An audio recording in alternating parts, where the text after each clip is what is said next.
বজ্রপাতে মা ও ছেলে পুড়ে অঙ্গার, ধ্বংসস্তূপে পরিণত হলো মাটির বাড়িটি। আজ ভোর ৫টায় মর্মান্তিক এই দুর্ঘটনা ঘটেছে খাগড়াছড়ির দীঘিনালার মেরুং ইউনিয়নের মধ্য বেতছড়ি গ্রামে। বজ্রপাতে ধ্বংসস্তূপে পরিণত হয় হাসিনা বেগমের মাটির ঘর। আজ ভোরে খাগড়াছড়ির দীঘিনালার মেরুং ইউনিয়নের মধ্য বেতছড়ি গ্রামে মাটির ঘরটি বজ্রপাতে পুরোপুরি ধ্বংস হয়ে গেছে। উড়ে গেছে এর ছাদ, ঘরের আসবাবপত্র, হাঁড়ি পাতিল সবই পুড়ে ছাই হয়ে গেছে। সেই সঙ্গে পুড়ে অঙ্গার হয়েছেন বাড়িতে ঘুমিয়ে থাকা মা ও ছেলে। নিহত দুজন হলেন বাস চালক সাদেক মিয়ার স্ত্রী হাসিনা বেগম বয়স ৩০ ও তার ছোট ছেলে হানিফ মিয়া বয়স ৮। কর্মরত থাকায় সাদেক মিয়া তখন ঘরে ছিলেন না, আর বড় ছেলে মোহাম্মদ হাফিজুর রহমান বয়স ১০।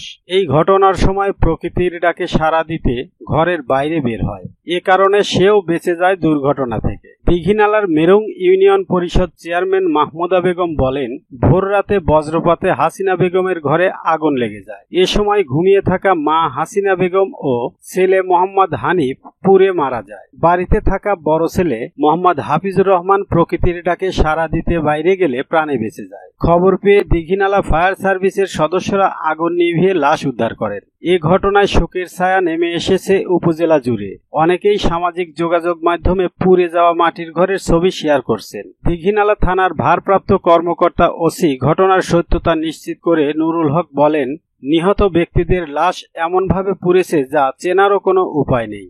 আইনি প্রক্রিয়া শেষে লাশ পরিবারের কাছে বুঝিয়ে দেওয়া হবে। বজ্রপাতের ঘটনার পর ফায়ার সার্ভিস ও স্থানীয় লোকজন নিহত মা ও ছেলেকে উদ্ধার করেন। আজ ভোরে খাগড়াছড়ির দীঘিনালায় মেরুং ইউনিয়নের মধ্য বেতছড়ি গ্রামে নিহত হাসিনা বেগমের স্বামী সাদেক মিয়া গতকাল রাতে ঢাকা থেকে যাত্রী নিয়ে আজ ভোরে খাগড়াছড়ি এসেছিলেন। এসেই মুঠোফোনে ঘটনা শুনে বাড়িতে চলে এসেছেন। দীঘিনালার পাশাপাশি একই সময়ে জেলার রামগড় উপজেলার দুর্গম হাজাছড়া এলাকায় বজ্রপাতের ঘটনায় গনজ মারমা বয়স ৫০ নামের আরও একজন মারা গেছেন। নিহত গনজ এই এলাকার বাসিন্দা কংজরু মারমার ছেলে। হাজাছড়া কারবারি চাইলাপ্রু মারমা বলেন, বজ্রপাতের সময় বাড়ির উঠোনে বাঁধা গরু গোয়ালঘরে তুলতে যান গনজ মারমা। এ সময় বজ্রপাতের শিকার হন তিনি। বজ্রপাতে তার মৃত্যুর পাশাপাশি দুটি গরুরও মৃত্যু হয়েছে।